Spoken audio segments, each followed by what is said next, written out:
Au-delà des chevaliers, des dragons, des morts-vivants, Game of Thrones c'est avant tout une histoire de pouvoir. 8 saisons pour répondre à une seule question. Qui finira sur le trône de fer? Ce siège que tous convoitent, quitte à y sacrifier leur peuple, leurs proches ou leur propre tête. Un par un, ils ont tenté leur chance. Tous ont échoué. Parce qu'au fond, Game of Thrones ne parle pas d'une couronne, mais de ce qu'elle représente. Comment obtenir le pouvoir, comment le garder, et pourquoi, tôt ou tard, il finit toujours par vous échapper. C'est ça, le véritable enjeu du jeu des trônes. Mais alors, qui incarne le mieux ce pouvoir? Et pourquoi ne suffit-il jamais à lui seul? Car la loi du plus fort est la plus brutale, la plus ancienne, mais aussi la plus instable. On est toujours invincible jusqu'au jour où l'on tombe. Khal Drogo était la bête parfaite, un titan invincible, une natte interminable pour le prouver. Il n'avait pas d'arme, il était une arme. Son ambition était grande, son armée immense, sa loyauté acquise. Il avait tout. Mais la supériorité engendre l'arrogance, et l'arrogance, elle, aveugle. Un détail, une égratignure, une erreur minuscule, et le colosse s'effondre. Un bloc de granit devenu sable, un dieu redevenu mortel. C'est ça le pouvoir de l'épée, glorieux mais éphémère.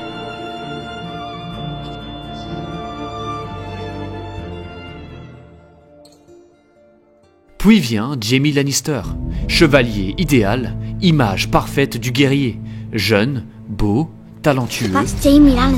Mais son nom porte déjà la honte d'un crime nécessaire. Kingslayer. Kingslayer! Kingslayer. Kingslayer! Kingslayer. Kingslayer! The Kingslayer! Jaime. My name's Jaime. Jaime apprend vite que l'épée est plus qu'une arme. C'est sa voix, son identité. Son épée lui permet d'imposer ce que personne ne veut entendre, d'exprimer ce qu'il n'arrive pas à dire. You fight for the Starks, I fight for the Lannisters. Swords to lances, teeth, nails, choose your weapons. And let's end this here and now. If we do it your way, Kingslayer, you'd win. We're not doing it your way. Mais cette arme est aussi sa prison. Elle masque son mal-être, camoufle ses contradictions. Elle entretient son arrogance, le rend imprudent, persuadé que rien ne peut lui arriver tant qu'il la tient.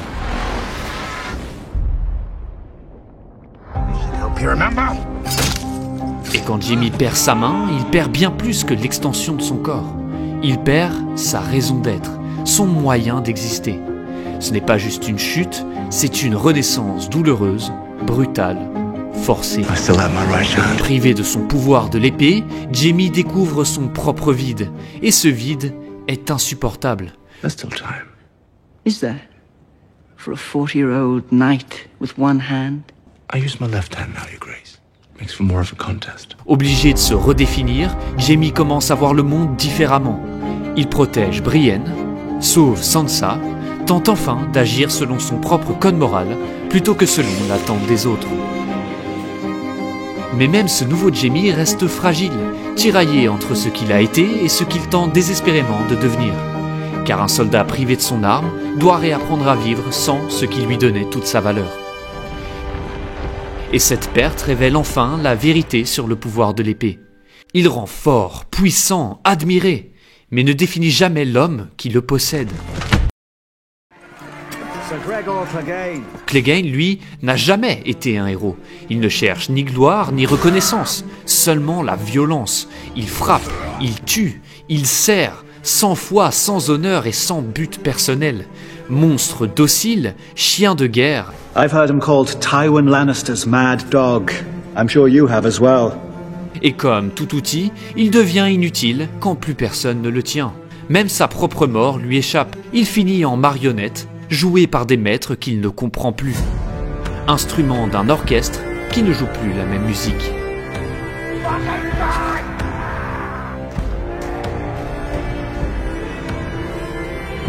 Le pouvoir de l'épée est sans filtre, sans nuance, sans stratégie. Il est brutal mais instable, brillant mais court. Un soldat, aussi fort soit-il, ne devient jamais roi s'il ne possède que ses muscles, car une fois privé de l'épée, il ne reste plus rien. Ni Khal Drogo, ni Jaime Lannister, ni même Clegane. Seulement des hommes sans voix, sans moyen d'exister.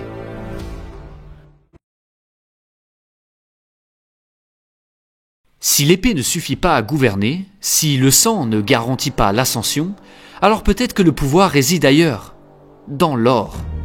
Peter Baelish, dit Littlefinger, ne possède rien. Pas d'armure, pas d'épée, pas de nom. Rien sauf un traumatisme et une ambition. Tout commence par une défaite. Une femme qu'il aime, qu'il perd. Un duel qu'il provoque, qu'il ne peut pas gagner. Une humiliation qu'il n'oubliera jamais. À cet instant, Baelish comprend. Il ne gagnera jamais selon les règles. Il va donc les réécrire. I learned that I'll never win.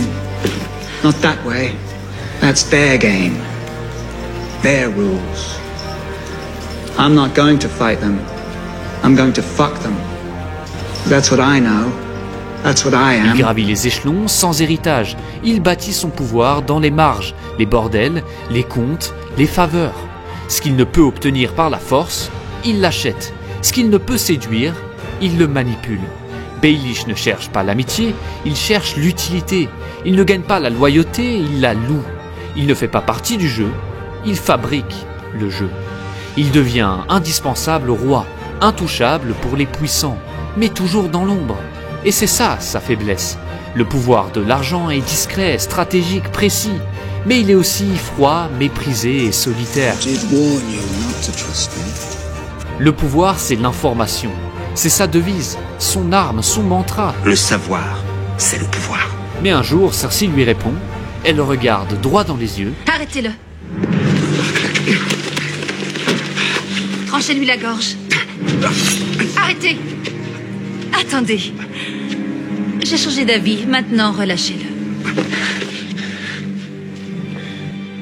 Le pouvoir, c'est le pouvoir. Et tout s'effondre. Baelish croyait pouvoir acheter le monde, mais le monde l'a toujours vu pour ce qu'il est. Un homme seul, pauvre en sang, riche en secret, un imposteur. Et dans un royaume où le pouvoir repose sur le nom, la peur ou la foi, il n'avait aucune chance.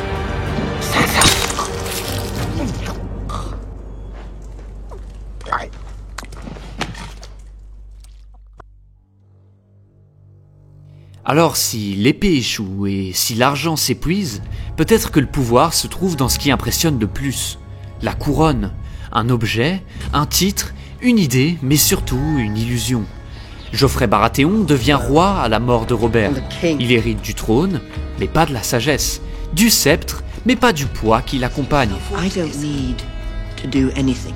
Trop jeune, trop protégé, il confond autorité et cruauté. Il pense que gouverner, c'est punir, que diriger, c'est humilier. Please, no!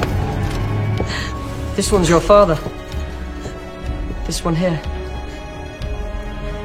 Look at it and see what happens to traitors. You promised to be merciful. I was. I gave him a clean death.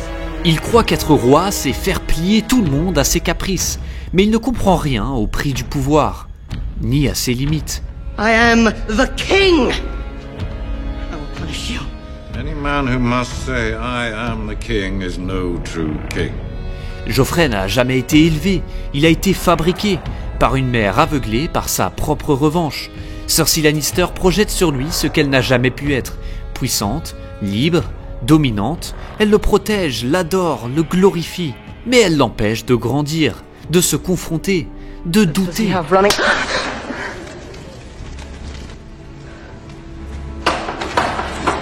What you just did is punishable by death. Et à force de construire un roi sans frein, elle crée un roi sans honneur, sans stratégie, sans vision. I should be consulted about such things. From now on, I will see to it that you are appropriately consulted on important matters. Whenever necessary. Et un roi sans limite devient son propre ennemi. Geoffrey ne respecte rien, ne fait confiance à personne. Il ne voit que la peur et oublie que la peur engendre la haine. Et un roi détesté finit seul. Et seul, il meurt.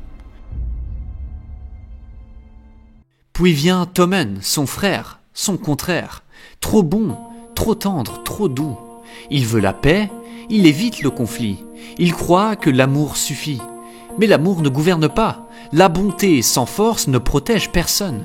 Tommen devient un pantin, un instrument pour les autres. Il laisse Cersei parler en son nom, puis le High Sparrow, puis Marjorie. Il abdique ses choix, sa volonté et son trône. Là où Joffrey fut un tyran, Tommen devient un fantôme. Deux extrêmes, deux échecs.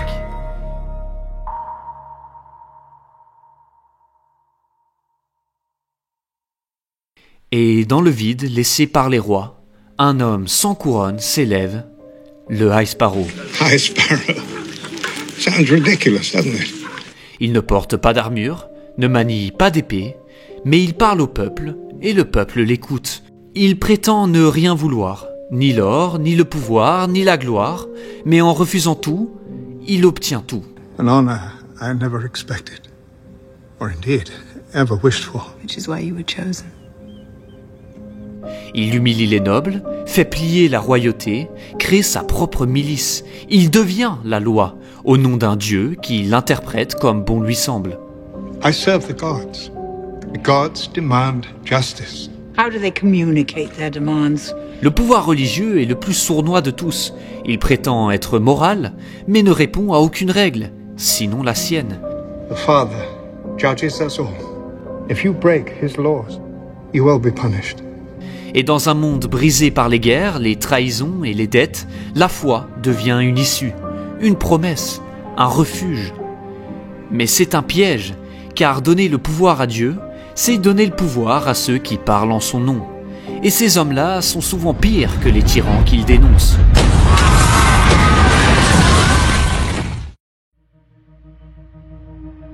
La sorcière rouge en est l'exemple ultime. Elle manipule, elle tue, elle sacrifie, toujours au nom d'un feu sacré, d'un destin plus grand.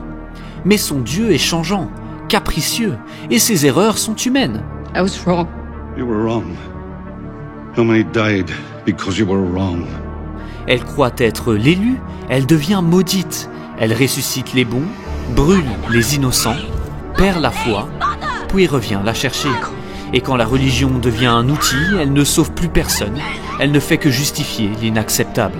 It was the only way. You burnt a little girl alive! I only do what my lord commands. If he commands you to burn children, your lord is evil!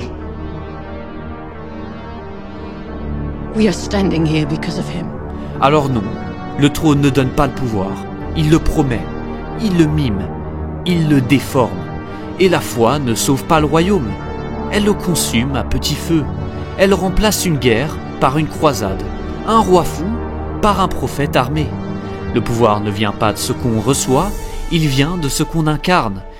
Et personne ne l'a mieux compris que Tywin Lannister.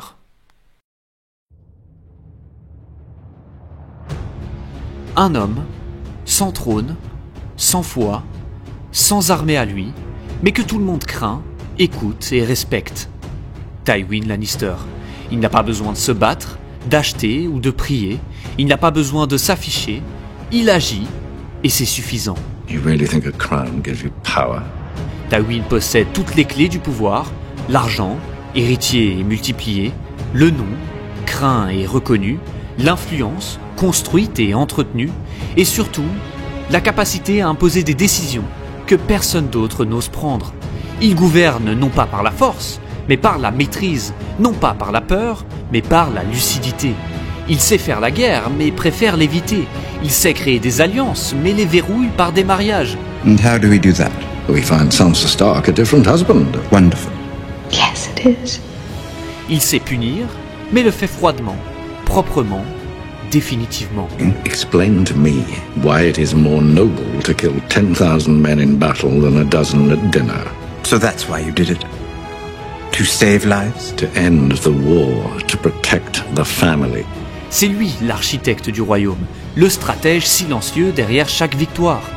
Mais ce pouvoir immense repose sur un seul pilier, la famille.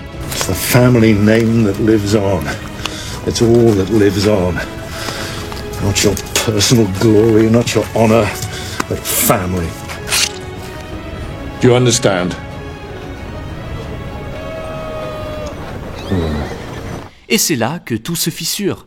Tywin croit pouvoir façonner ses enfants comme des pions. Il pense que Jaime portera l'héritage, que Cersei l'imitera et que Tyrion disparaîtra. Mais aucun des trois ne suit le plan. Jaime refuse de devenir l'héritier modèle, il entre dans la garde royale, renonce à ses terres, à sa descendance, un acte de rébellion silencieuse, un refus d'être ce que son père exige. Cersei pense être Tywin, mais elle est impulsive là où il est méthodique, égocentrique là où il est froid. Elle veut le pouvoir mais le comprend mal et finit par tout ruiner. I don't distrust you because you're a woman. I distrust you because you're not as smart as you think you are.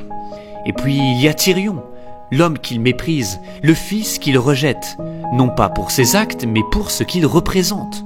La mort de sa mère, le symbole d'un échec qu'il refuse d'admettre. I wanted to carry you into the sea and let the waves wash you away. Instead, I let you live.